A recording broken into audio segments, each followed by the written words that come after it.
2017 regular session order. Mr. Clerk, please call the roll.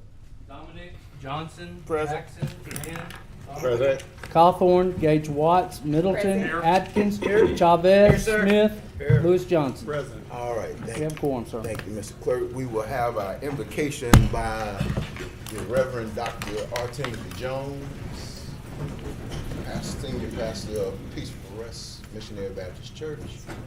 Then we will have our Star Spangled Banner National Anthem by our special guest today, Ms. Shakari Henderson. That will be followed by the Pledge of Allegiance by the newest member of our armed forces, Mr. Tanner Chavez. So all of you, when you come forward, please come forward in that order. Let us pray. God, we are so thankful for life, health, and strength. Thank you for this day and this opportunity, dear God, to explore what's best for our community. We pray your choicest blessings upon each of the members of our parish commission, all of our citizens, our families, our various communities. God, our prayer is that as the deliberations go forth, that each of us would commit our hearts and minds to what's best for your people. And God, we even pray now for the family of Deshaun Combest, as our hearts are broken today. And then, God, we pray that whatever transpires here today is not only for the good of your people, but brings pleasure to your heart. This is our prayer in the marvelous name of Jesus, who is our Christ. Amen. Amen. Amen.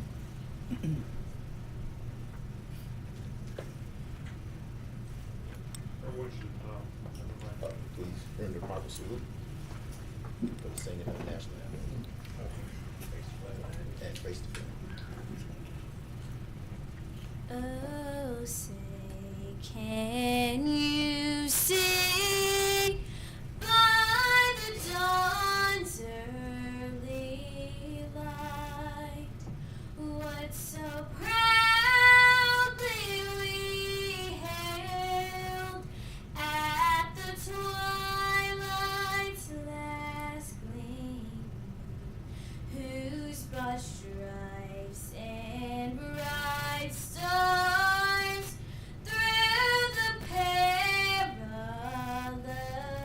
fight o'er the ramparts we watched were so gallantly streaming, and the rocket's red glare, the bombs bursting in air, gave proof through the night that our flag was still there.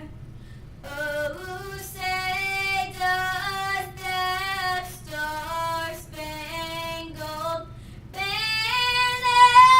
yet wave o'er the land of the free and the home of the brave? Our church.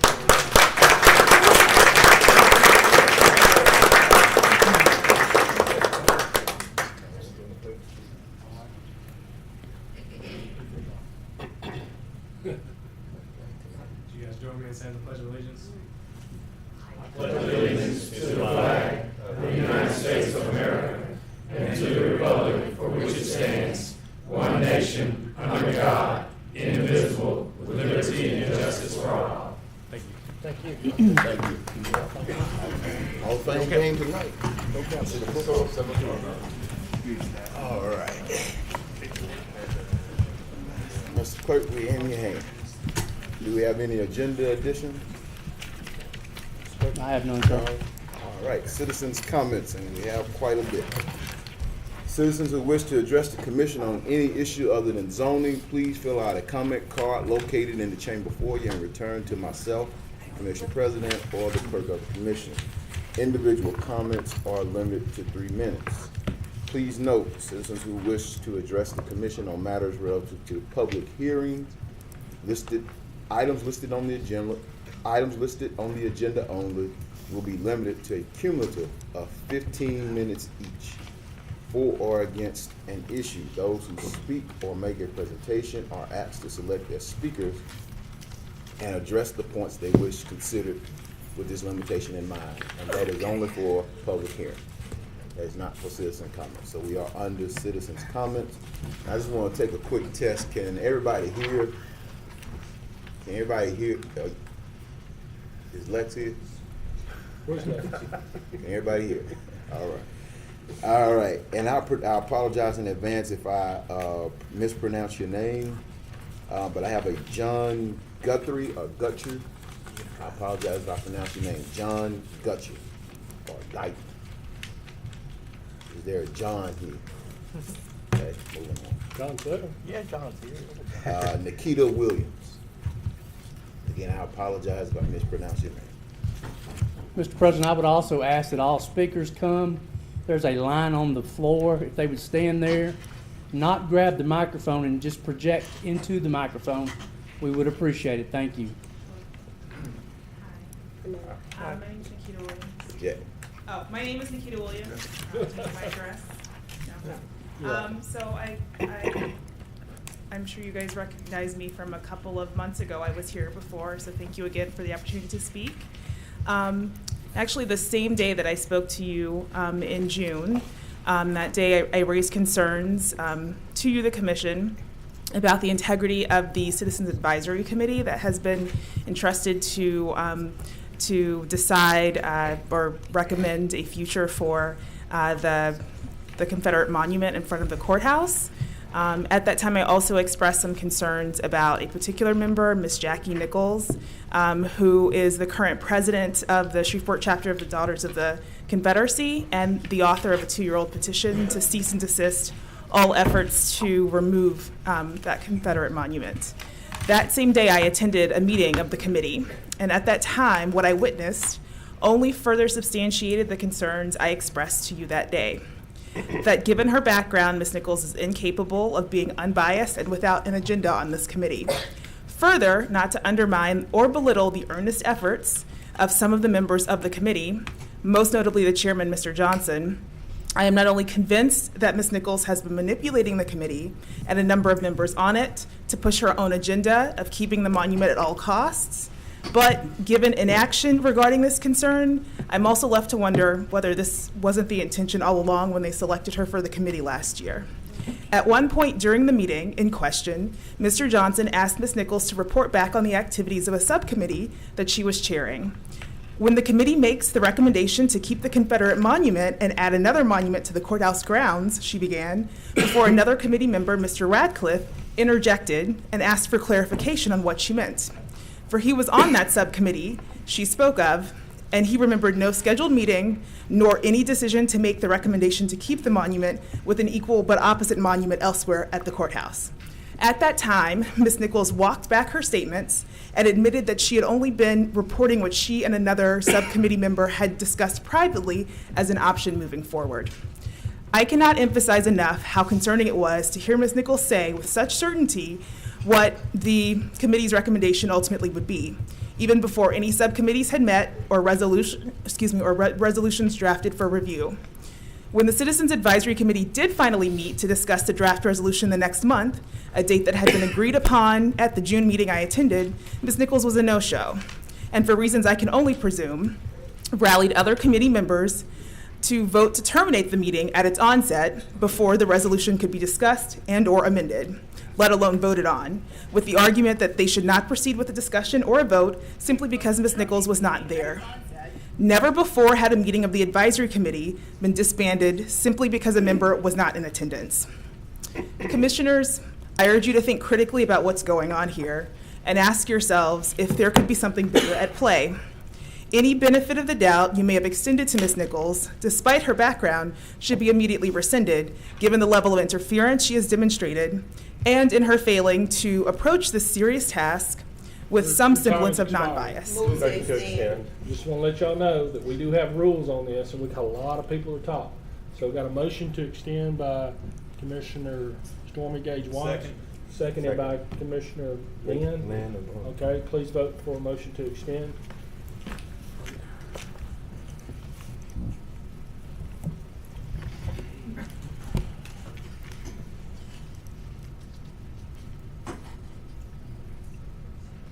Okay, that passes 8-3. Give her another 3 minutes. I only need 30 seconds. Okay, thank you. Sure. So, yes, Ms. Nichols is a person who was known to have authored this petition to leave the monument as is, and the current president of the organization that erected the structure was somehow selected for the supposedly impartial committee by supposedly impartial fellow commissioners. However, even before meetings started, she was hailed by the pro-monument supporters on social media as their champion. She made her agenda explicit, proceeded to make a farce of this entire process, despite the weight the commission still seems to be giving it. She literally halted a meeting because the draft resolution was not in line with her own personal recommendations, and is now using the additional time before the next meeting to persuade any reluctant members to support her position, further tainting any recommendation that may emerge from this advisory committee at all. I would caution you to seriously consider the validity of any such resolution stemming from this well-intentioned but painfully flawed and failingly executed endeavor. Thank you very much. Thank you. Okay, the next one is Bonnie Jean Hall. And remember, if you're talking, if I call you under citizens comment, if you're here to speak on an ordinance or public hearing, you need to wait until that time unless you just have to leave. Bonnie Jean Hall, is that person present? Okay, I'm moving on to the next one. William Hall? Yeah. Sir, this is a rezoning case? William Hall. They're speaking on zoning case. Okay, is that would be on their public hearing, is that correct, Donna? That is correct. Okay, let's wait until that time comes about. Wait, we don't have a zoning case on public hearing today. Okay, hang on. Listen, guys, I got the thing. I got too many people talking. That's my title today. With his, Okay, come on up, Mr. Hall. If you want to speak about the zoning case, you come on up. William Hall. Got 3 minutes, sir? My name is William Hall, 5617 Brandon Road, 71107. Go ahead. I am speaking about the water on the Brandon Road. The parish come in and put a culvert in the end of the cul-de-sac road, into the ditch in front of my house. That's been years ago. And when the trailer park was formed, I started getting all the water. And I get more water every month out of the trailer park. It don't go down, it keeps increasing. And I'm getting probably 4 to 5 inches of water down my driveway up against my house. It's already rotted the boards along the bottom of my house. I've been waiting to get before all this goes through until I decide what I'm going to do. But anyhow, the boards is rotted alongside of my house from the water from the trailer park has done it. And the water goes down the middle of the street about 4 inches deep and goes down and floods Mr. Weeks. The culverts are not big enough to take care of it. The original drain was changed from the free flow of water into my ditch in front of my house. And it's illegal to come into a cul-de-sac to put anything in the cul-de-sac. And there's nobody asked me about putting nothing in it. But the parish went ahead and put a culvert in it into my ditch. Coming out of the trailer park, it comes right into my ditch. And all the water runs in front of my house from the trailer park. And you've got 12 acres up there. And he's wanting to put 12 more module homes on the bottom end of it, down by the fence at the circle. Where the circle starts off, he's wanting to start with 12 module homes, or efficiency housing, or whatever you want to call it. But I'm getting all the water. Now, the only thing that's going to cure this is going to be go back to the original flow of water. That will cure it. But now the ditch has filled up from the original flow of water. Somebody's gonna have to put a ditch down through there, because you can't run it down the man's driveway and send it down to his house, because Mr. Johnson would be real unhappy about that. But I threatened to block up the culvert and all, and make him a duck pond on the end of his land down there. But if it don't go here, we going other places with it. But it's gonna stop. It's over. But he's got to do that. If he thinks about putting anything down there, we got to have the water stopped. I understand the parish did spend $37,000 fixing the sewerage. And now whether you get drowned with water or sewage, it really doesn't make any difference. You might smell a little better if it's water, but it don't make any difference what you get drowned with. You get enough water to drown somebody down there. But it needs to be cured. And we're going to cure it one way or the other. I don't know how we're going to cure it, but we're going to cure it. I called for the parish engineer to come out and look at it, and I hadn't heard nothing from him, and that's 2 weeks ago. So if my time's up, is my time up? Yes, sir. Okay. Huh? Yes. Okay. If my time's up, then I'll give it up. Okay? Are y'all getting with him? All right. I think administration is going to take care of that. Next, I have Mr. John A. Prime.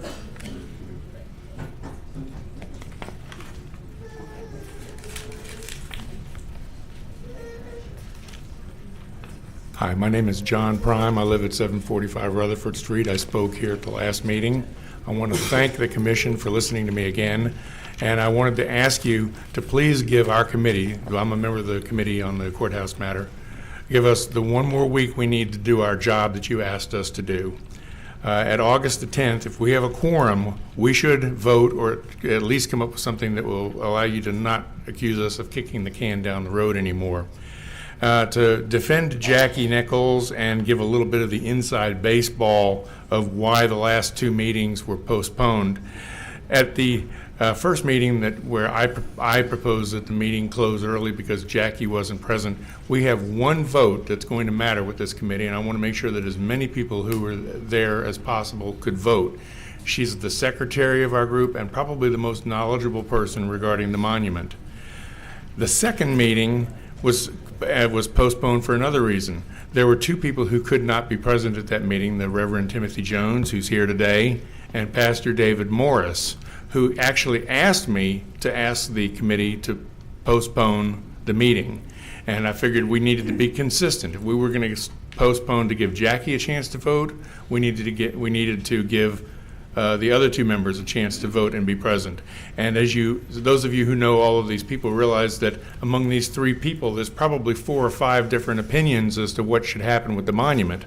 So, I mean, if we'd held a vote the first time, the decision might have gone one way or the other. But it was equally important to make sure that the integrity of the committee was protected the second time around, to make sure that those 2 members had a chance to vote. We all plan to be there on August the 10th. And going into this, everybody on our committee had an opinion, one way or the other, as to what should be done with the monument. Some came in and said, oh, it needs to go. Others said it needed to stay. There was really no middle ground. Everybody had a membership or an interest in it because that's why you volunteered. You had met people who were members of the Sons of Union Veterans, that's me. You have met people who are a member of the Sons of Confederate Veterans, that's several people who have membership in both groups. You have some people who are in the NAACP. They have an opinion about the monument. Everybody had an axe to grind. And thanks to the efforts of people like the Bishop Larry Brandon, who unfortunately had to leave the committee due to prior commitments, he actually led us towards a middle ground of compromise that should greatly influence the final decision that we make, which is a non-binding recommendation to you. I see that RJ is here, and I'm sure he'll have some comments too, but I wanted you to understand why the decision was made twice to kick the can down the road, as some people have put it. It's not kicking the can down the road, it's making sure that people have a chance to make one significant vote. And on August the 10th, I'm pretty sure we're going to come back with a decision that may surprise some of you. Thank you very much. Thank you. Thank you, John. Thank you. Next, I have Mark Meadows, and I apologize if I'm pronouncing it wrong. Medicus. Okay, I'm sorry. Medicus.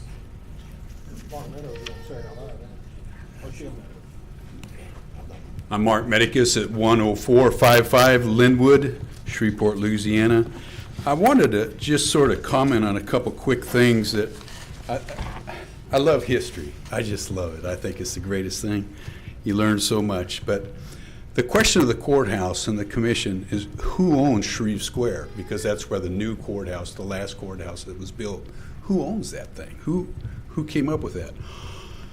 Also, Shreveport, remembering, was the Confederate capital of Louisiana, which is an important event because it entails so much that took place during that time frame. Also, the rules, laws, and things and events that came to play. In Louisiana, our laws are sort of unique, and in fact, are pretty intriguing. Even today, an argument or an agreement that we make, if we come up to a point where we come to an understanding and we agree and we shake hands, that is a binding agreement in the state of Louisiana and in many other states in the United States, especially when you've got several people shaking hands on that agreement.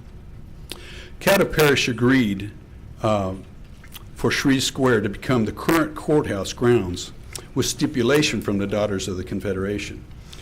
An agreement was made. Hands were shaken. Should the parish today vacate that agreement, and that's really what it's going to come down to. If the parish today vacates the decision that the Caddo Parish made then we come into a new issue because there's really two monuments down there. There's a monument of jurisprudence, which is the courthouse itself, and there's a monument showing generals that did great things in a war that, whether we agree or disagree, it happened. And history is good. The monument of jurisprudence, the courthouse, if this is found to be not necessary and you vacate the decision of back then, the courthouse has to go and the land has to be returned back to Shreve Square. That's what it was. It was Shreve Square. And the Daughters of the Revolution will have, or the Confederacy will have their land back. That's really the tough spot, is finding who owns that land. And without that, you can't even make a decision. So that's my points. Thanks. Thank you. Thank you. Thank you, Mark. Have Dr. R. Timothy Jones.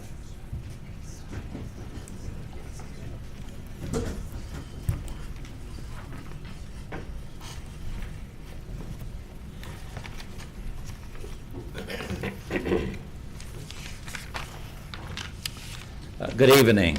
Good evening.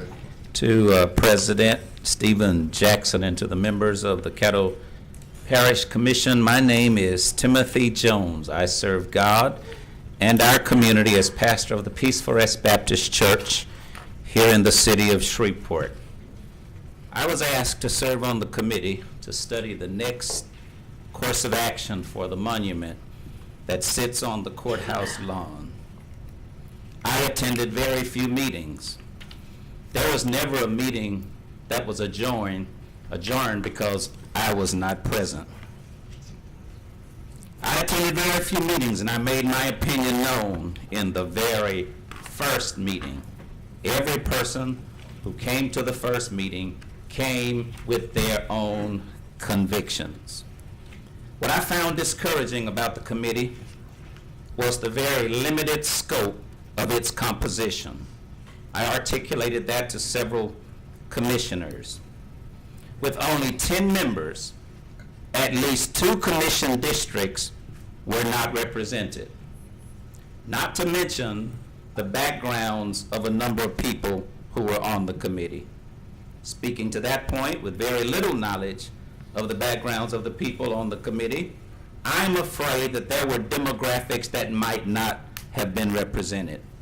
While the members of the committee are brilliant, wonderful people who love this community, the very nature of the committee's composition could only accommodate a very narrow perspective. To be quite frank, the committee looks more like an 1865 Caddo Parish rather than a postmodern global community.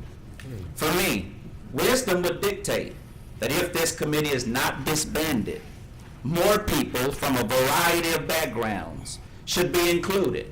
such as Jewish people, people from the LGBTQ community, Hispanic people, as well as more African Americans, women, millennials, Indians. I heard the proposition or the idea of a civil rights monument on the other side of the building. Quite frankly, I was insulted because I don't want to have to explain to my 3 children why a Confederate monument is in the front door and a civil rights monument is in the back door. Quite frankly, there's not enough space there to tell everybody's story. If you give African Americans one side, which side will the women get? Which side will Jewish people get? Which side will LGBTQ people get? Which side would Indians get? There's not enough space to tell everybody's story. Thank you. God bless you. Thank you. R.J. Johnson.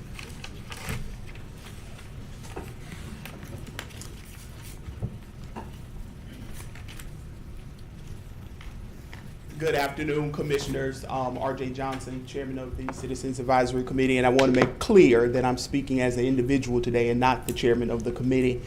I have been going back and forth on whether or not I would speak at all. It is a very difficult position to be in, having worked with the members of this committee over the past few months, and as a citizen to listen to the various debates that are going on this issue. A lot of people have asked me where I stand on the motion that's ahead of us later today on whether to discharge the committee or not. I will simply say to that we serve at the pleasure of this commission. We have taken the charge that you have given us, and I've endeavored to make sure that we have been fair, we have been transparent, and we have been honest. I can only speak for myself in making sure that that has happened. I cannot say that that is what's happened with every member of the committee, and I truly wish I could.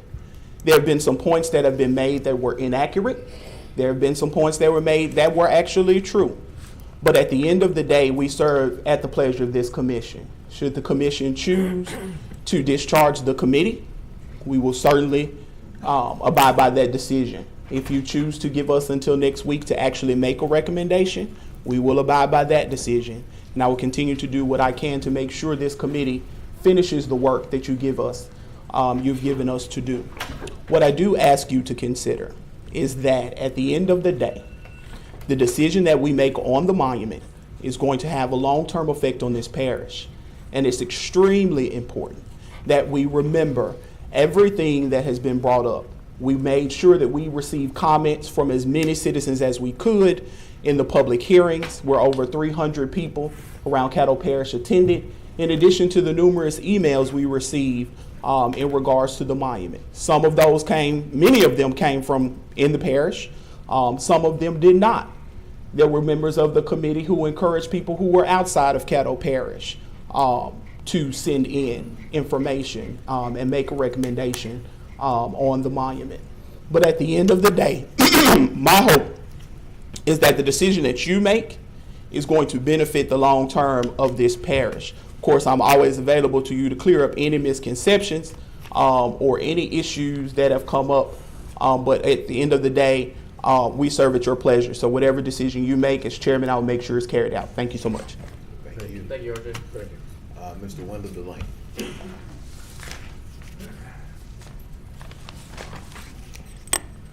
Yes, let me say good afternoon to the Commissioner, to the President, Stephen Jackson. I'm here today, as I stood here 12 months ago, to speak on behalf of the Brandon Street resident in regard to P12-17. That's a zoning issue. I have in front of me the minutes from that particular meeting, if I am allowed to just share some of the comments that some of you guys made. Mr. Chavez, you made the statement that you feel like the developer need to do whatever issue that is that he need to do in order for the resident before he can build another subdivision. Mr. Johnson, Commissioner Johnson, you stated that you is all for the economic development, but not at the cost of the disruption for the resident that have been there for quite a time.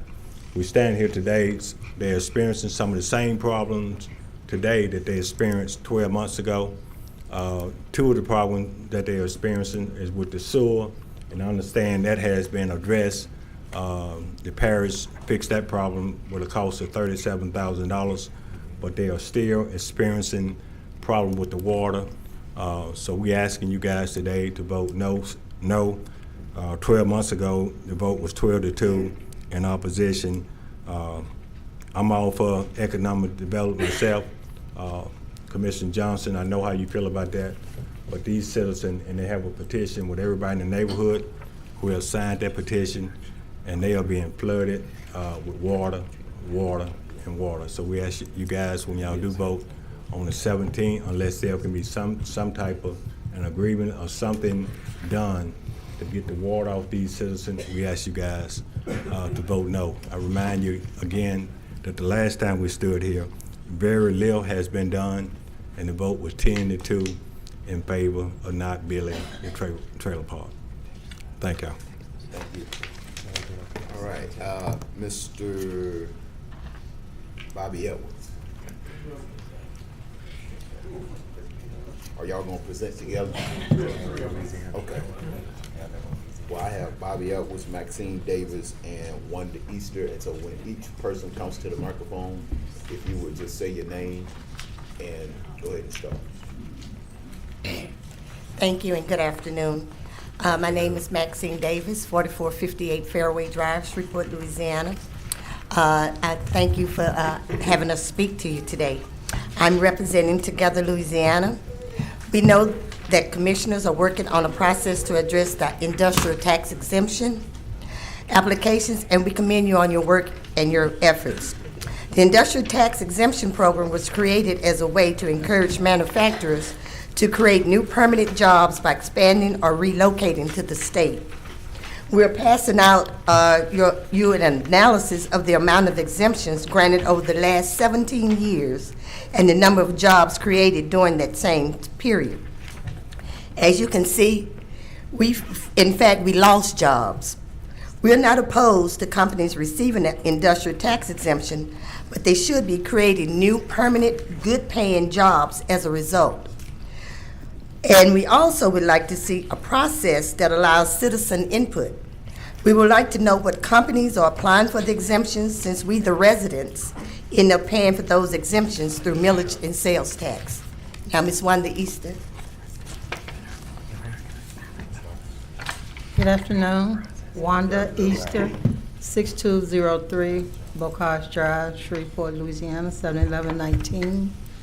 And I'm also a member, we're members of Together Louisiana, which you know is affiliated with Northern Central Louisiana Interfaith. In Caddo, we have lost millions of local property taxes. As we have stated, we're not opposed to companies receiving the ITEP, if in fact they are creating jobs. The United Way ALICE study documents the number of working poor families in our region. We are working to create Project ACTS, another chance to succeed. ACTS target the working poor families, upgrading their skills and moving them into high-wage jobs. We think a part of economic development is investing in a highly skilled workforce. That's to increase the tax base, because the workers are paying more, they invest more. We hope you'll open up the process so that we, the citizens, know that companies that are applying, know what companies are applying, the number of jobs they will be creating, and whether or not they are permanent, good-paying jobs, not just temporary jobs. Thank you. Thank you. Good afternoon to the President and the Commission. My name is Bobby Edwards. I reside at 4650 Lakeshore Drive. I'm ex-Air Force, United States Air Force, and a retired engineer on the Space Shuttle and Advanced Cruise Missile Program. We are with Together Louisiana. Now, wisdom teaches us that to accept the things we cannot change the things we can, and have the wisdom to know the difference. We are speaking on the ITEF Industrial Tax Exempt Program. These companies are coming to the city and they're getting a tax exempt. However, at the same time, they're pocketing billions of dollars, and we're not getting the jobs out of these industries that's coming to our cities. These companies will prefer to hire temporary service without benefits and long-term survival kit for their families, and to be productive citizens in this city and state. These companies, what we like to do is have input on any public hearing that's concerning this situation, and before anybody decide to come to a vote, we would like to at least be there. Finally, we want to speak to the importance of having a public meeting about what is going on. Millions of dollars of public dollars are not coming to this community because of the property tax exemption program. And in turn, people in this community are paying more by the way of taxes and millage. Now, most people who are affected by this do not even know about it. Now, Together Louisiana does its own research about many community matters, or it wouldn't know about it at all. So we support the commission, of course, to send out a public notice via to whatever means they do in conveying important matters that concerns us on this particular situation. We do appreciate you guys giving us your ear to listen at us on the industrial tax exempt. And thank you kindly. May God bless you. Thank you. Bless you. And just as a point of notification, we'll have an intergovernmental meeting tomorrow where we'll be discussing the ITEP at 11 o'clock. So if your schedules and calendars permit, 11 o'clock, Independence Stage and Skybox. Okay, thank you. I have no more public comments. Mr. Clerk, back in your hands. Next, we move to visitors. We have the Girl Scout Troop 1293.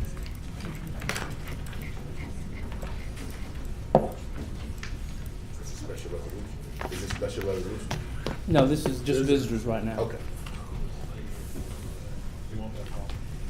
Hey. Good afternoon, Commissioners. Good afternoon. This is just part of Troop 1293. These are mostly the juniors. Not all of them can make it today. Tell me I'm going. They are here earning their Inside Government badge. Earlier today, we took a tour of the courthouse. We were able to sit in Judge Marcotte's courtroom and participate in their own little mock trial where we had lawyers and defendants and judges, and it was real fun.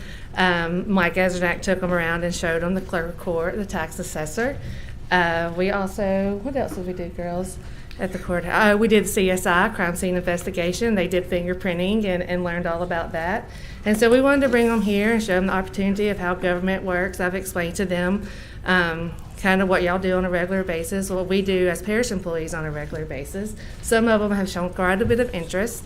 They got to see Commissioner Storm Gage Watts when they were sitting outside, and they wanted to know how it felt to be the only woman on a board of 11 other men. So she was very tactful in her response. But anyway, we're just here letting them see how government works, and we appreciate Commissioner Middleton inviting us here and letting the girls participate in today's event. Thank y'all. Congratulations, and I'd like to say they had the best Girl Scout cookies of any troop. So thank y'all. Thank you very much.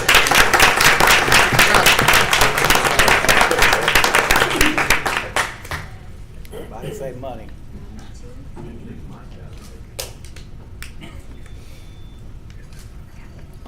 Is there a designated captain that wanted to speak or anything, or y'all fine? Okay, thank y'all. Thank you for coming down and learning about government.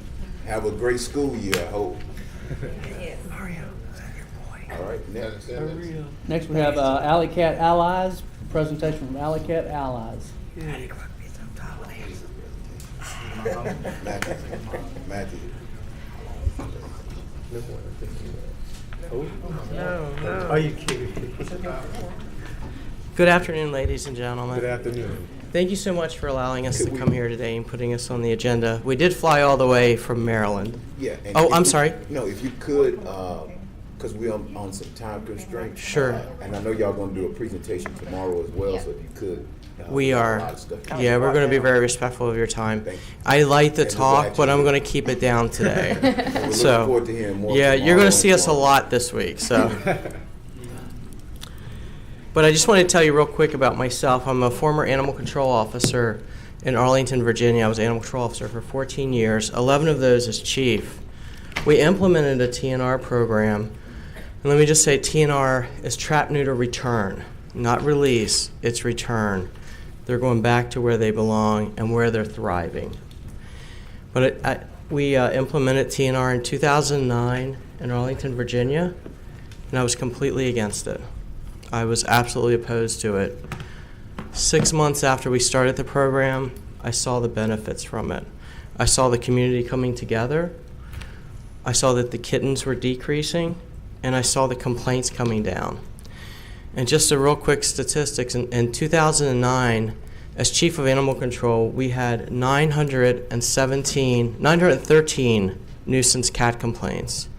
In 2015, over the years, it decreased down to 47.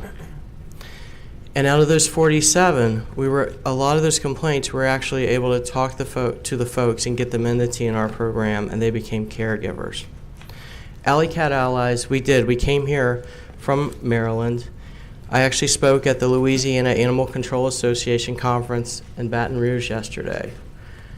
I spoke there last year, and the atmosphere was completely different yesterday. They're seeing what TNR is doing.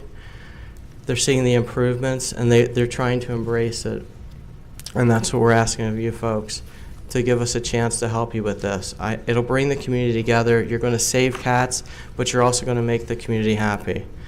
Not only are we going to see you tomorrow, but on Friday we're giving a public presentation, and I believe about 70 or 80 of your constituents will be there, and I know they'd be happy to see you.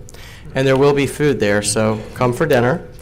But again, I think that's all I really wanted, and I wanted to introduce Molly Armis, and she'll introduce herself, but thank you again. We really appreciate it.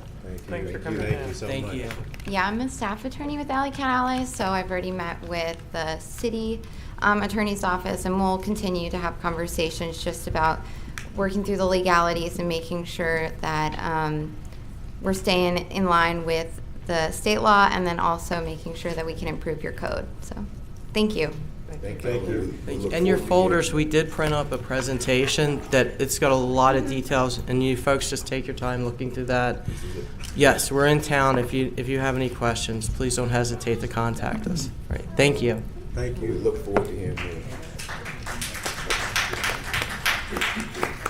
And I just wanted, before we go on to the next, I hadn't mentioned it, but we are streaming live via Facebook. So if you have a social media account, just go to the Parish of Caddo, our Facebook page, and we are streaming live. So I wanted to make that note as well. All right. Next, Mr. Clerk. Yes, next we move to special resolutions. Special resolution recognition to Captain Jason Montgomery, Youth Challenge Program Director. Second. All right, would you all please stand for the reading of the resolution? We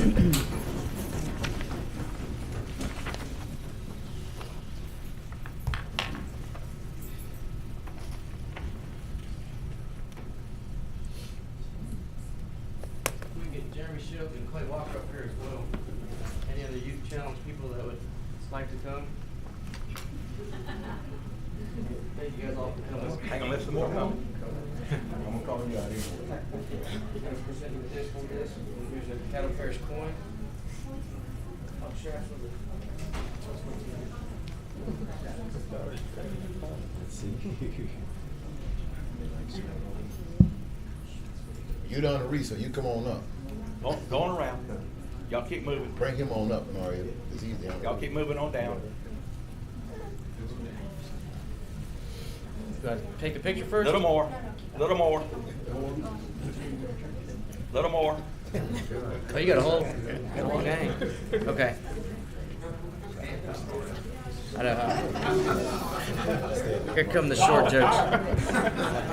All right, guys, at ease. All right, Parish of Caddo, In the name and by authority of the Caddo Parish Commission, proclamation, whereas the Caddo Parish Commission is always pleased to observe and enjoy the accomplishments of those persons who have attended success and distinction in the various endeavors they have pursued in local, state, and national arenas, and whereas Captain Jason Montgomery of the Louisiana National Guard Youth Challenge Program is an exceptional leader who has demonstrated that performance as a Youth Challenge Director and since 2014 as the Director of Camp Minden Youth Challenge Program, and whereas Captain Montgomery is a visionary and uses that strength to ensure that Camp Minden is always improving its techniques, technology, and policies. He has made many positive changes and improvements to the infrastructure, support operations, and technology, and whereas Captain Montgomery's platooning concept has improved the overall cadet retention of 7% in 2016, completed his core inspection with an overall rating in that area of operations and resource management with a score of 97%,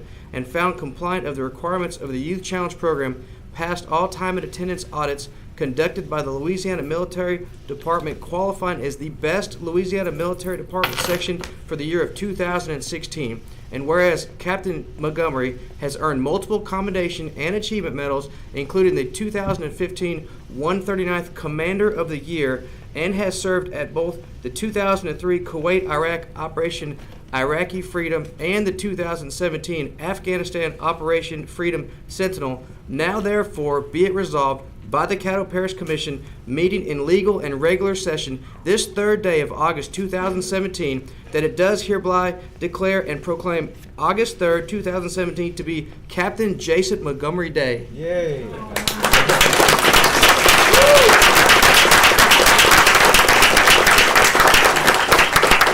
In Caddo Parish, Louisiana, in recognition and admiration of his notable achievements of distinguished service to his community, state, and nation, be it further resolved that this Caddo Parish Commission does entreat all citizens of Caddo Parish in Northwest Louisiana to be cognizant and appreciative of the degree to which Captain Jason Montgomery, in combination with his personal demeanor and character, served to reflect great honor upon this community, state, and nation. Signed, Caddo Parish Commissioner Stephen Jackson, President; Doug Dominic, Vice President; Mario Chavez, District 10. All right. All right.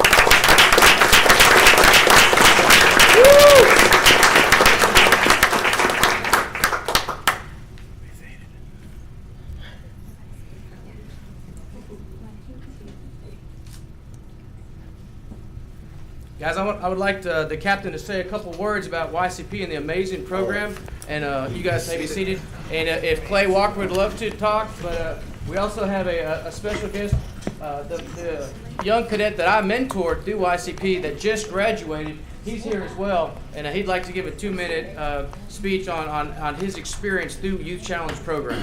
So go ahead, Captain, it's all yours. All right. Good afternoon. Good afternoon, sir. First and foremost, let me tell you all that I'm very humble, and I'm very blessed, and I feel very proud to receive this proclamation. Thank you, Mario, and the commissioners for all that you all have done. I am a man of very few words. I was told by one of my TAC officers when I went to OCS, when things are going good, it's all about your troops. When things are bad, it's all on you. So I would like to recognize the personnel from the Youth Challenge Program, because day in and day out, they answer the call, they never miss the mark, and it's all about them. When you think about everything that they bring forward on a day-to-day basis in order to taking care of these kids, that's who the credit should go to. So guys, this is more of your proclamation than it is mine, and I thank you for everything that you do. All right.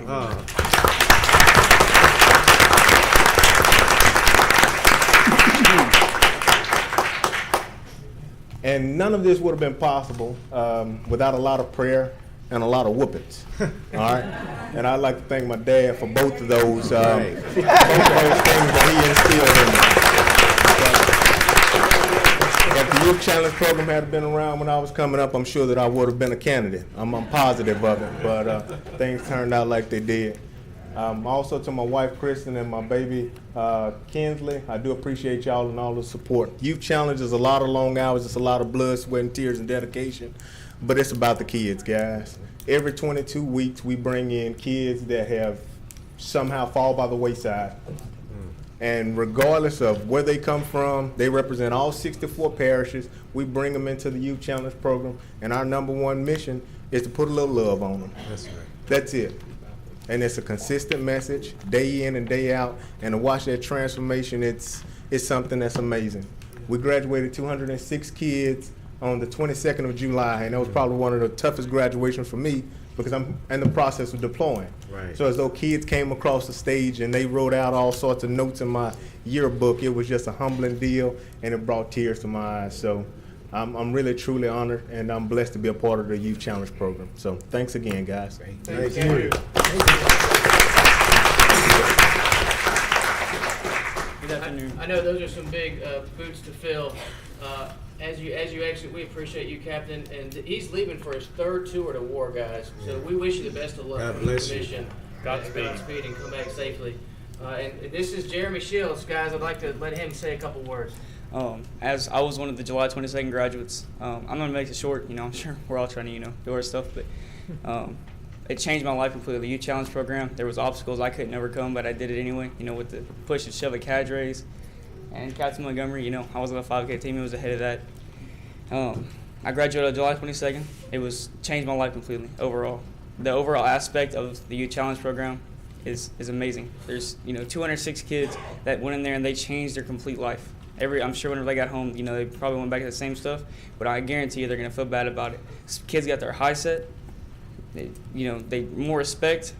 I'm sure they don't do drugs anymore, like a lot of us did before. And staying physically fit, keeping away from disease, everything else, health and hygiene, academic excellence. Some kids got their high set, which is a big thing. They did college classes, color guard, 5K. It was insane. But with the help of a lot of cadre, we graduated and we did it. So thank you for your time, and good luck.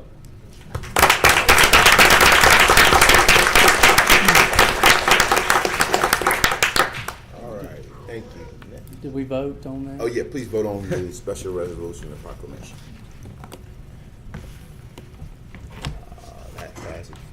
All right, next we need to adopt the regular session minutes from July 6th. Second. Moved by Commissioner Storm Gates Watts, second by Commissioner Matthew Lynn. Please vote on adoption of the regular session minutes.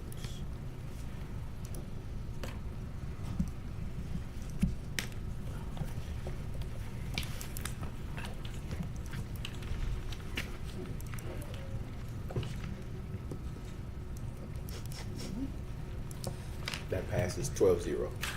Next we move to communiques and committee reports. I'd like to make a motion that we move this to be after our business. Second. Moved by the chair, second by Commissioner Atkins, that we move that. We'll come back to it at the end of our meeting. Please vote on the motion to suspend that until the end.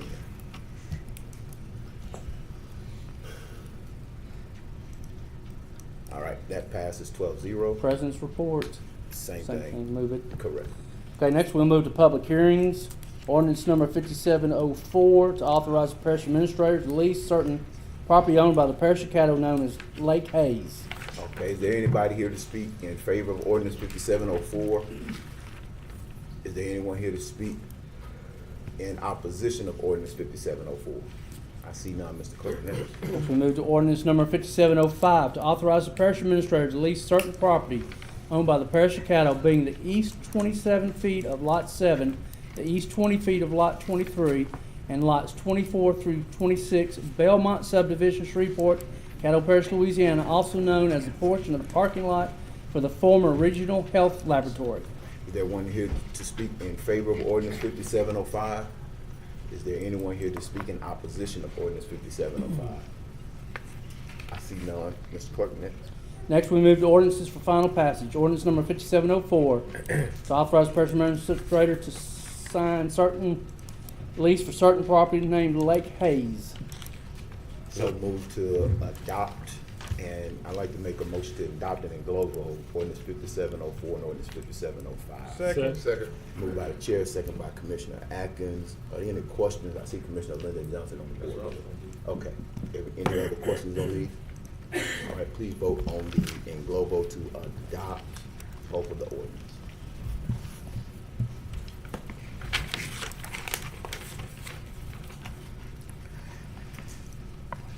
All right, that passes 12-0. Can y'all still hear me out there? Can you hear me? Where's Lex at? He said barely. Barely? Raise your hand if you can't hear me. I got you. That passes 12-0. That's probably. Next, we move to zoning ordinances by title.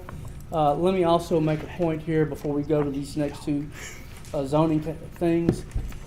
They were not advertised today in our paper. They had a glitch with the advertisement. So we will introduce them by title, but we will not be able to have them for public hearings until the first week of September.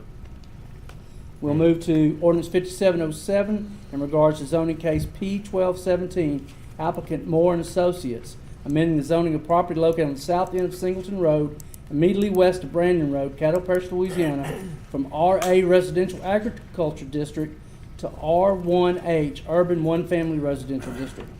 Next, we move to ordinance for introduction by title. Ordinance 5708-2017, adopting section 48-251 relative to subdivisions, to provide that decisions of the Parish Director of Public Works under Article 3, Chapter 48 of the Code of Ordinances relative to streets within the Shreveport Metropolitan Planning Area may be appealed to the Parish Commission. Ordinance number 5709 of 2017, to accept the streets in Warworth Oaks Subdivision Unit 5 and 6 into the Caddo Parish system.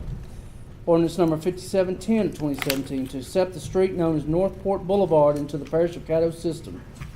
Next, we need to ratify the minutes for July 31st. Moved by Commissioner Matthew Lynn, second by Commissioner Lynn Cawthorn. Please vote to ratify the work session minutes from July 31st.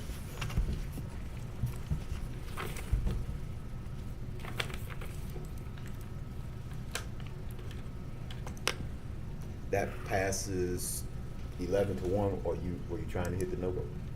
Okay. 12-1. Okay. Next, we move to resolutions. Resolution number 61 of 2017, amending the rules and bylaws of Caddo Parish Commission regarding order of business regarding commission meeting agendas. So moved. Second. And I was meaning to move by Commissioner Dominic, second by Commissioner Gage Watch. I'd like to make a substitute motion to englobo and adopt Resolution 61 and Resolution 62. Second. Moved by the chair, second by the vice chair. Please vote. Okay, I'm sorry. I see Commissioner Lyndon Johnson. Yes, I just wanted to know what's the mindset of moving the communiques and reports at the end of the meeting. Said at the beginning. Well, it is to, the goal here is to, as you can see today, a lot of our communiques, had we went through communiques today, we probably would still be in communiques if everybody had one. So the goal is to try to move through our agenda first. And then the other goal is to put citizens' comments at the beginning and at the end in case someone comes in late after citizens' comments or we skip someone. So that was the goal of this. It's just sort of a cleanup measure so that we can move our meetings along, get through our business first, and then sort of have our communiques, because that takes about an hour sometimes to get through before we even get to our business. So that was the goal. On the reservation I have on that is a lot of times some of the communiques are basically some comments that we might get from citizens' comments that we might want to make sure that the citizens hear before they leave. So typically, if we wait till at the end down here, they've been left, like most of them already left already. So that's my only reservation about putting communiques at the end. If someone needs to make a comment about citizens' comment that was brought up earlier. Vice President Dunn. Yeah, I just wanted to echo some of the stuff you were saying. I think that this, obviously came out of committee, and we felt a lot of times, if someone's on the, if they're talking on the, they're sitting out there, they're waiting for us to go to the communiques and committee reports, and it takes an hour and a half. A lot of times stuff that could have been handled if we talked to Ken Ward or something ahead of time. I understand your position, Commissioner Johnson, about when someone, a citizen makes a comment and there's something we need to say, but obviously what we've tried to do a better job is, over the last couple of presidents, is, because we can't respond to them, is Commissioner Jackson at least tell them, hey, you need to go talk to Robert Glass or Dr. Wilson or something like that. So, but the idea was hopefully smooth the meeting so we could get the meeting ongoing and get the business. Yeah, get the business going, and I want the business going, so I'm gonna shut up right now.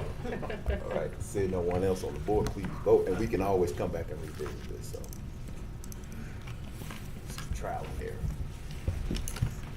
Trying new thing. All right, that passes 12-0. We have no old business. We move to new business. Discharge the Long Range Planning Committee and its subcommittees regarding action related to the removal of the Confederate States Monument. Move to adopt. Second. Moved by Commissioner Gaze Watts, second by Commissioner Lyndon Johnson. Do you want to speak on your motion? Yes. Go ahead. Today during public comments, you basically heard a lot of concerns and issues. Some of the same concerns and issues that I brought up Monday. And I just think that from the public, I mean, they've gotten the public comments. They won't have anything else to add to that. We should just basically be getting the data that they have, and then we come up with a recommendation. And that's the reason why I'm saying that we should disband them. They should not bring us a resolution, a recommendation or a resolution, because we are the ones who's supposed to make that decision, not an advisory committee. If you do that, then basically some people will just roll with whatever they come up with and say, well, it was based upon the Citizens Advisory Committee. But, you know, in that Citizen Advisory Committee, there were some flaws. And you've heard some of the flaws today. Some of the flaws I said is that some of the meetings should have been in the inner city, in the black community. There was only one meeting in the black community. So you really didn't get a bunch of that input. There were some other nationalities that was basically left out of the process. And so we just need to basically get the data that they got, review it, and come up with a recommendation from the 12 of us and vote on it. Just that simple to me. Thank you. Okay. Commissioner Gaze Watts, you have the second. Yes, thank you. I agree with what Commissioner Johnson has said about some of the things that actually has taken place during this committee being put together. I think that a lot of the flaws were things that we mentioned in the very beginning about the number of people, because we tried to add more than 10 to the original membership of this committee. With that being said, I think that there's a lot of talk about the justice and the equality that will be rendered from having a committee like this. And this is one of the things why I was against having the committee, because I knew that it would prolong it. Caddo had the opportunity to take the lead on making a decision about the monument, and I have watched over the past several months, so many other cities have taken the initiative without a committee and made their stance on what they would do to improve the quality of their citizens. So with that being said, I think that there were, on Monday during our work session, I heard a lot about the equal justice and people going to the courthouse and that they wouldn't be treated fairly. But nobody mentioned that sometimes as black people, we may not even go to court for things like that, but we may go to pay our taxes or to get marriage license or to find out property information for ourselves. So I think we should be careful about what we're regarding this information to. And there was also some mention of me not attending any of the meetings. I asked in the beginning why was Morningstar the only location that black people or black communities were a part of during this meeting, and to give their input. But that question was never answered.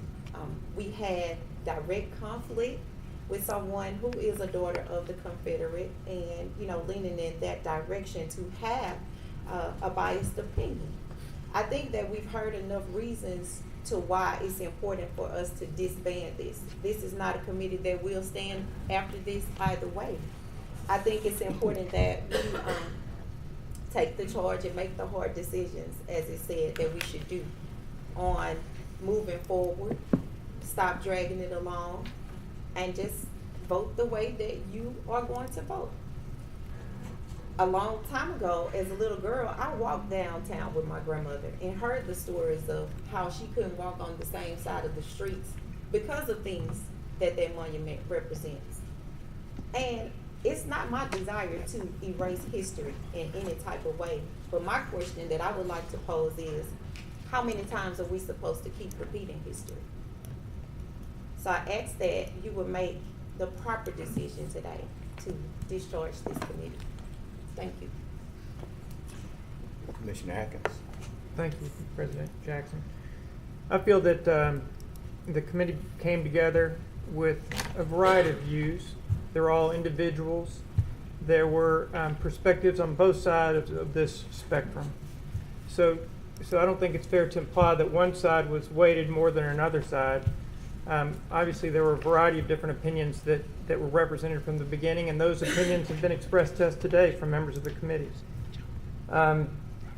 So Commissioner Johnson is right. Ultimately, the decision is ours, and I'm certainly willing and able to make a decision and prepared to make a decision when that time comes. However, we have charged a group of citizens with a task, and they've worked diligently to pursue that task. And I think it's unfair to, at this last moment, take the rug out from under them before they have a chance to complete their work. So I ask the commission to let them complete their work, let them make their recommendations known and their thoughts known. We each factor that into our own thoughts and then make our decisions. Thank you, sir. Commissioner Lewis. I just wanted to acknowledge the committee, thank the committee for the hard work that they've done. However the vote goes, your work has been important and is valued, and so your work is appreciated. I want to say that at this point. Commissioner Chavez. Thank you, President. Guys, I'm going to vote no on this, and the reason being is we are 1 week away from getting the special committee's resolution, and I think it would be preemptive to vote now without all the facts. And whereas I may have my own personal opinion, I truly believe that my job is to represent the people, and I would like to hear what the people have to say. And I know they have worked for 9 months to come with a resolution to us from both sides of the spectrum. So I'm looking forward to that data, and then from that data, I'll make my opinion. So I appreciate all your guys' hard work. That's all, President. Commissioner Carter. Yes, I just want to briefly say I want to applaud the individuals who served on the Citizens Committee and the hard work that they have put in and what they have done. Whether or not everything that may have been mentioned today did happen or didn't happen, but I just want to thank you guys for that. And I think as a body, we just need to move forward and to decide which direction we go as it relates to the future of the community. Thanks. Thank you. Mr. Clerk, just for clarification, for passage, this will need a supermajority, as I understand. That's my understanding. It's 2/3 vote we'll have to have. All right. All right. Seeing no other questions, please vote.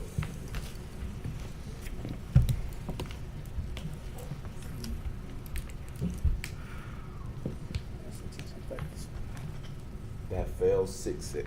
All right. Next, authorize rental of the Catholic Center Hollebeck Auditorium. So moved. Second. Moved by Commissioner Chavez, second by Commissioner Lynn. Commissioner Dunn. Yeah, a couple questions. That's the group that was here earlier? Yes, sir. And I didn't realize it until today, I guess, that they were talking about the trap and return. I don't know if there's a difference between the trap and return and trap and release. No, sir. It's the same? Yes, sir. Is that legal? I mean, we went into that before, and that was one of the main issues that we got into. Point of clarification. Hold on. I mean, I got a question for our attorney. I would like for her to answer. It would be legal under certain circumstances if there is if there are designated caregivers for those animals. Are they supposed to be doing that, or do we know that? Commissioner Lynn, do you know that? I would keep asking Donna. Donna met with them earlier today, or we could ask them in general, or we can find out tomorrow at the intergovernmental meeting. One thing we got into was trap and release, I don't know, 4 or 5 months ago, whenever it was, and, it was your opinion that that was illegal, and know if we need to get into the business of supporting something that may be illegal. So I just want to make sure that we're not doing anything that we shouldn't be doing. What it is, Commissioner, is that, if there's not designated caregivers, there's a concern that it runs afoul of the state's abandonment statute. Correct. The Attorney General has opined that if there are designated caregivers, then it does not run afoul of the statute. At this point, a recommendation came from the Animal Services Committee. Commissioner Lynn volunteered to have a trial program in his district. It's wholly within the city, so it's actually the city's bailiwick as to whether or not there's going to be a trial program and whether all of the requisites are met for that. And I did Go ahead. trusted Vice President a privilege here, but I do want to make sure that we are germane to the motion. And the motion is actually to allow for a $300 expense for the rental of the auditorium. So I'm not sure that we are into, I think we may be off subject here. We're on the expense for the rental of the auditorium. And I understand this action item, correct? Yeah, but my point is, and I think it is germane, I don't know if we need to be spending money if it's not being done appropriately or legally. So that was just. Okay, I just wanted to make sure we why I all. was bringing up that. And, I mean, did they know that? Do we know that it's going to be done appropriately, legally, like you're saying, that it can be done? Well, that's gonna really be up to the city council and the Right. city attorney. They got to vote on this too? Well, this is, no, they're only, they're voting whether or not to have the pilot program in Commissioner Lynn's district, which I think coincides with, With this Presentation. and everything? Yes. Okay. You good? I mean, you know, in theory, I mean, I understand. I don't know if it would go good in my area. I'm just concerned about the legality issue. That's why I brought that up. Okay. You good? Yeah, I'm Okay. good. All right. Did you want to make your clarification point of privilege, Commissioner Mills? No, you've already covered it, Okay. Jermaine. Thank you. Okay. All right. Commissioner Lyndon Johnson. Again, like I mentioned Monday, I think $380 is could have been coming out of the commissioner's pocket instead of taxpayers' dollars. Sounding like a Republican now, but. It's okay, I got a partner. Yeah. I'm gonna I'll take let you it. call I just wanted to thank you. That could actually came out of our pocket, the ones that wanted to support this instead of coming out of the clerk's budget. The program itself, you know, is one that I have never supported. The catch, spay, neuter, and then release into the community because it's just so much that can happen with those cats. But today I will vote no because of the program. But if Matthew had said that he needed $380, I would have cheerfully gave him some money toward it. You leave it alone? Gave him some money toward it. You can, that's it? Okay. All right. Please vote. They said they'll still take the money. Oh, yeah. Please vote on the action item.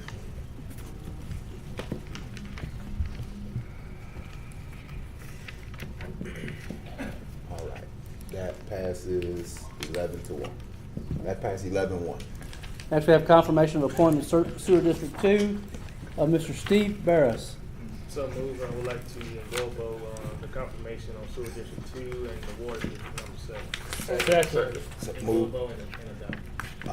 And global and adopt by Commissioner Johnson, second by Commissioner Stormy Gates Watts on these appointments and confirmations. Please vote.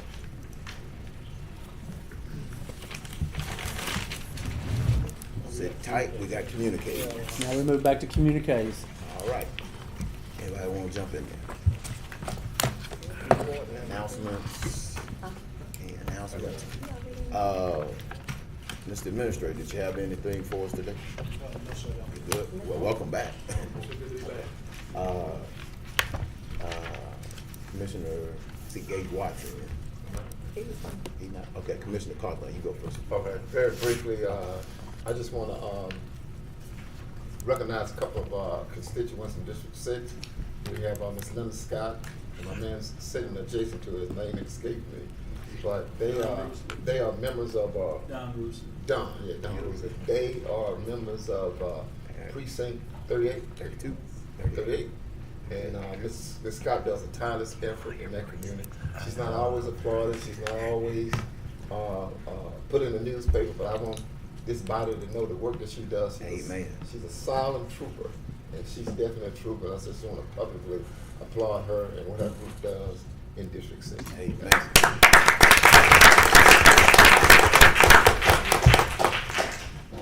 That it for you? All right. Commissioner Gage Watts, we're having some problems with the queue. Thank you, sir. But Commissioner Gage Watts. Ms. Scott, I thought you would support my district in District 7, so I thank you for all that you do all across this parish, apparently, because I've noticed your great work as well in a lot of community events that I've attended. So thank you, and thank you for being here today. I would also like to thank all of the constituents of Caddo Parish who have come out to acknowledge and to offer their support or dissupport of what's going on with the monument. That is a very important issue that we have at hand, and I think that it makes a difference when the people come out and, you know, voice their opinions on things of this. So I thank each of you for coming also on today. I think Director Henry Wesley went out. I just wanted to publicly thank him. Yeah, I did too. Coming in now. Oh, there he is. I would like to publicly thank you, Director Wesley, for all of your hard work that you have done with our super safe Saturdays and Sunday events, making sure that the youth are busy and have more than enough entertainment. I think that any efforts that we can do to improve anything for our children is worth notable recognition. So I just wanted to say thank you for all that you're doing. Thank you.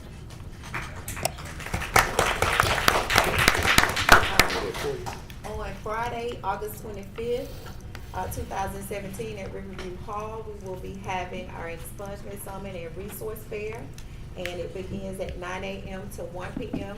There will be 2 sessions available at 9 a.m. and 12 noon, so get there early. Seating is limited. That's at Riverview Hall in Shreveport on August 25th.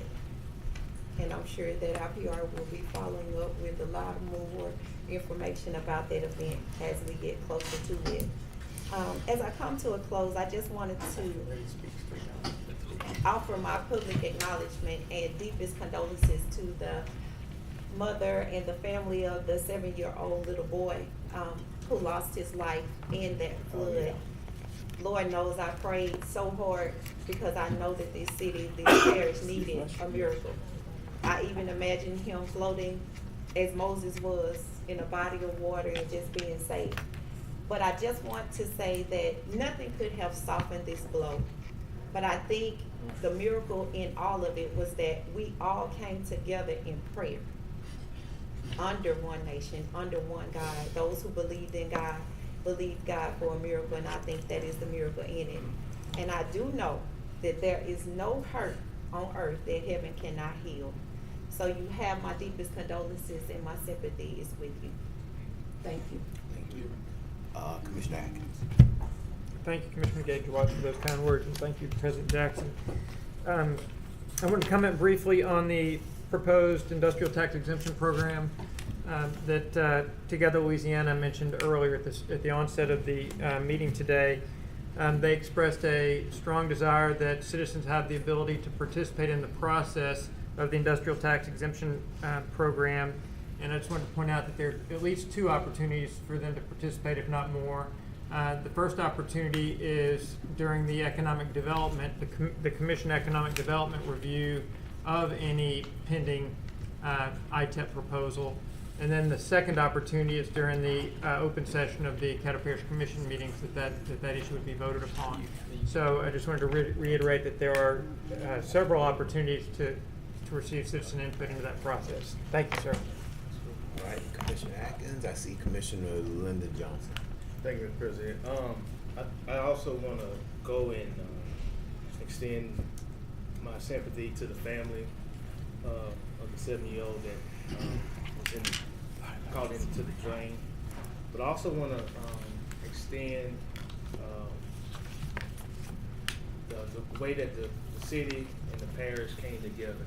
The first responders, the people who were at home that knew that that child was in the drain, that they responded and they went out and they had search parties trying to find that child through the night into the next day, and they didn't give up until they actually found them. To give the family a peace of mind to know that that child is either alive or he had perished. So I congratulate the first responders for the hard work that they've done to make sure that they fulfill their mission. Parks and Recreation, I think that we should basically have some type of story done on what we've done this summer and how we extended safe zones for the kids to be in over the summer and some of the programs we've done. I don't think that we wag our own tail enough.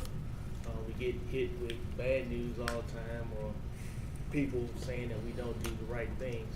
But then when we do the right things, there's nothing that's said about it. So I think that we need to brag a little bit about some of the good things that we do and submit some articles so that they can publicize those and let the local media, the news, do some type of in-depth investigation on that, a positive story.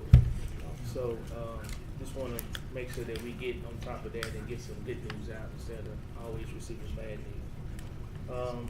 Next one is the violence in our city. We've had a lot of different topics on our agenda, but we really don't talk about the violence in our city. And a lot of times leave it up to the city of Shreveport, city council, the mayor, but we are still local elected officials, and we still have a responsibility for the well-being and the safety of our constituents in Caddo Parish, especially the ones whose district falls within the city limits of Shreveport. So tomorrow, when we have our intergovernmental meeting, I would like to make sure that we do have some questions for the chief of police and law enforcement of what they're actually doing to try to curb the violence in our city. That's it. Okay. Commissioner Mills. Thank you. I also want to acknowledge Deshaun Best and his family. Hope the best for them. Been praying for him last several days too, and continue to pray for him. And then as I go to the other half, being a Veterans Affairs person on the commission, just let everyone know that 72 years ago on August the 6th is when the first bomb was dropped on Japan and started bringing us to the end of the war. So just want to bring that up. It's my responsibility, so remember that. Thank you. Thank you. Commissioner Chavez. Thank you, President. I agree with LBJ on the crime that needs to be addressed. Looking forward to the meeting tomorrow for the intergovernmental. And then if Henry can bring that data that we're working on for the initiative for the Mounted Neighborhood Patrol. I also wanted to touch on, Dr. Wilson, the kids that did all the hard work this summer for this summer program. I'd like to see if their immediate supervisors could write them some letter recommendations for all the good kids that really worked hard.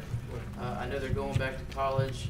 Some of them are going to look for other employment, but so they can get a letter from their immediate supervisor, because a lot of them did really good. A lot of them have never had that opportunity, so I would appreciate that if you guys could look into that. Yeah. I know you guys are having a going away party for them tomorrow, but I believe it's at 11 o'clock and we'll be at the other meeting.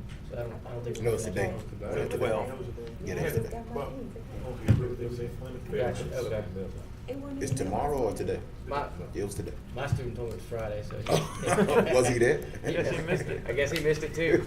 And last but not least, I want to recognize my son. He just got back from the Louisiana National Guard in Augusta, Georgia, for learning satellite communication, and he's now a proud member of the U.S. Army.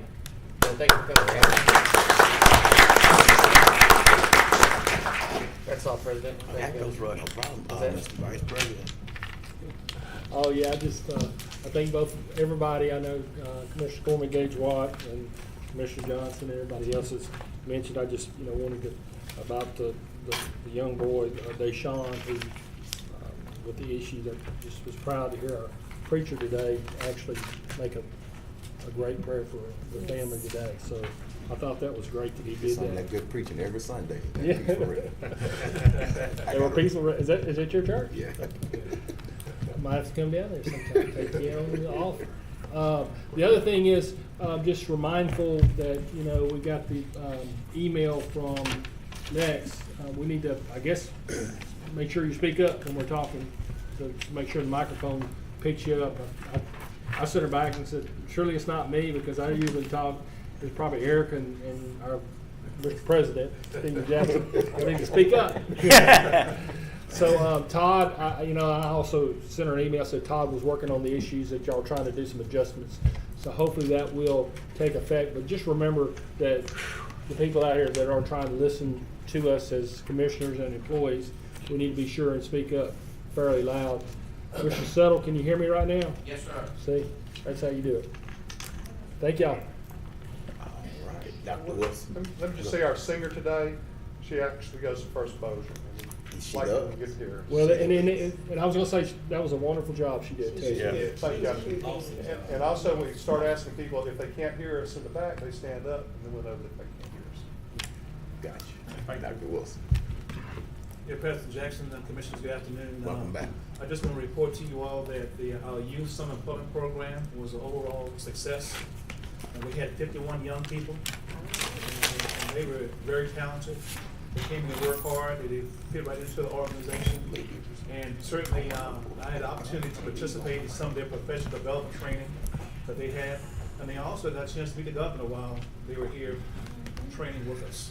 So the program was, in my opinion, funds well invested in the future of our parish. And they're the future. And it's wise for us to make sure we take care of the future. Otherwise, who will take care of us? So my hats off to you all for sponsoring that program again, and hopefully we'll be able to do it again next year. Thanks, Doctor. That's it, Doc? Yes, sir. All right. Appreciate everybody. I want to echo the sentiments of everyone who has spoke. Mr. Deshaun. It's very heartbreaking. I don't have kids, but I have nieces and nephews, and I mentor folks. So it's very heartbreaking when you hear a tragic incident like that. And I want to remind us that the day that his incident happened was just the day before. I want to say 6 or 7 years ago. 10 years ago. 10 years ago of the individuals who drowned in the Red River. And so those dates line up so closely to each other. Our thoughts and our prayers continue to be with the family of the Warners, as well as the family of Lil Deshaun. Pastor Jones, of course I told you he's my pastor. He called me this morning and he said, Stephen, this is Pastor Jones. But he said, we got to find something for our young folks to do, for a child to have been playing recreation. That was recreation for him. He was playing in a ditch as recreation. He said, we got to do something to give children some place to recreate in a safe environment. So when we talk about safe, we're not always talking about dodging a bullet.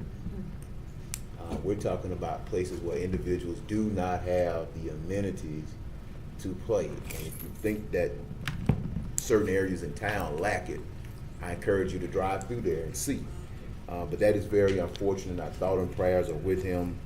We want to give a pat on the back to all the first responders, law enforcement. The mayor's office was out, city council members who were out, and the public people who just sought to do good.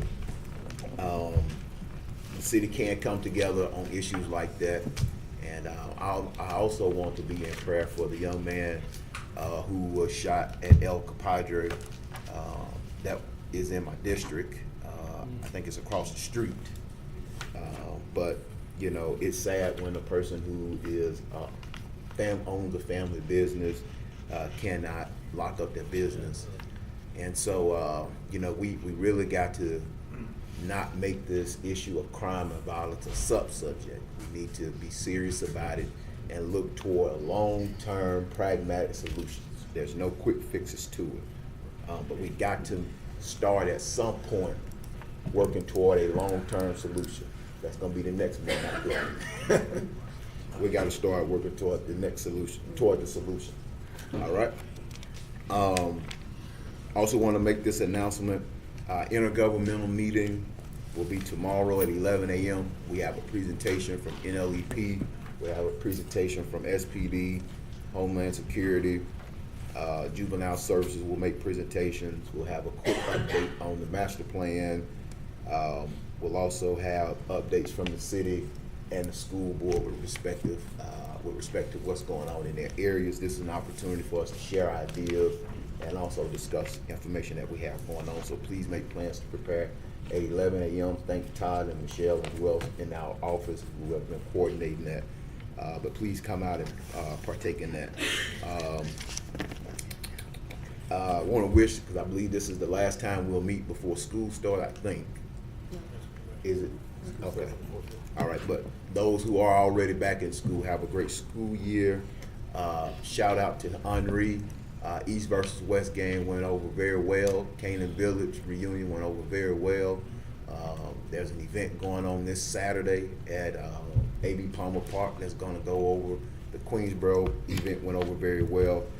Southern Hills event went over very well. Everybody has nothing but good to say, so it does work. We can't save everybody, but those that we can, we need to help. Dr. Wilson, are the summer workers, is this their last week of work? Okay, so by the time we meet next time, they'll be back in school? Some high schools, yes. Okay, because I was going to suggest maybe if they could come down to a commission meeting and just introduce themselves and talk about their experience. But I want to thank you all for taking on that program. It's a great program. A lot of those kids I had a chance to have lunch with, the ones that were in, and appreciate you for helping with that and organizing. But we can't save everybody, but those, if we just save one, that's one less funeral we have to attend, one less person who's dropping out, one less delinquent that we have. So thank you for all of that. And I promise you, Lex Talamo, I'm working on the audio. Clarence Thomas on the Supreme Court does speaking. If you read his book, My Grandfather's Son, he talks about a dialect impediment that he has. And so folks think he doesn't speak necessarily because he doesn't want to be there, but it's because he has a dialect impediment. And do know that a lot of people have those issues. And so I choose to kind of speak at a lower tone.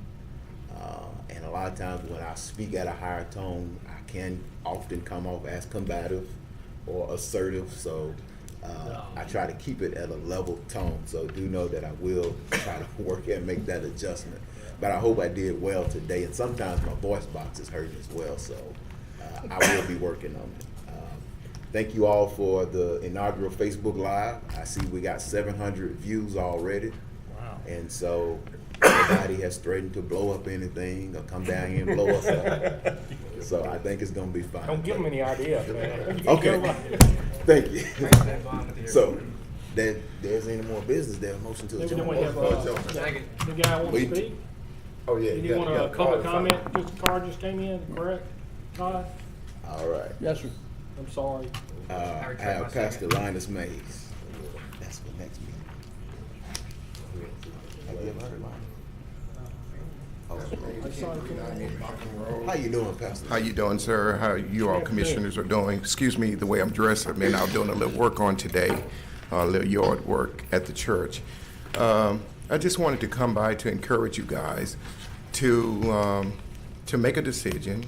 It's in your hands concerning the monument, and it's something that I'm strongly opposed to being here. I just recently, just a few minutes ago, paid $845 on one piece of property. So it's offensive to those of us who know the history behind this monument. Shreveport is trying to move forward. We are not trying to move backwards. We're not trying to be a part of the past, but we're trying to be a part of the future.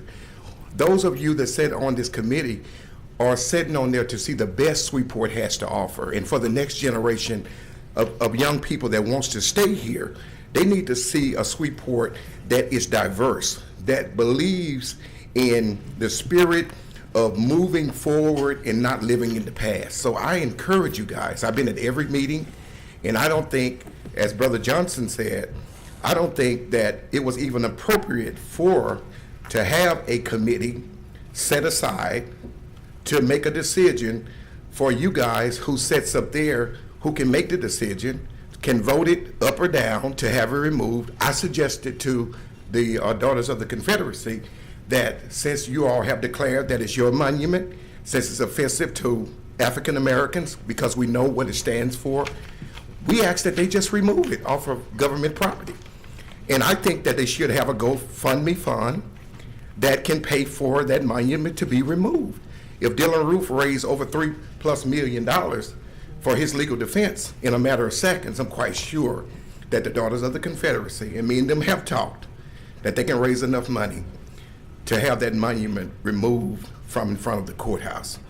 We know what it stands for. We know that blacks and whites fought in the Revolutionary War on both sides. We know that. Civil War. But the history of it, and I'm finna get ready to move on, the history of what we're asking for as an indigenous people, we're asking that this body would just simply vote to have this monument removed off of government's property.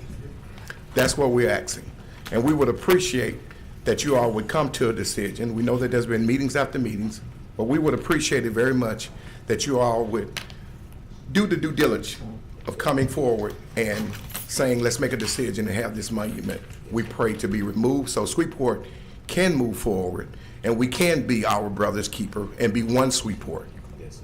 That's pretty much it. Thank you, Councilman. Thank you. Second. Moved by Commissioner Johnson, second by Commissioner Middleton. Meaning, We have natural resources. natural resources in the back. Hold your tongue on.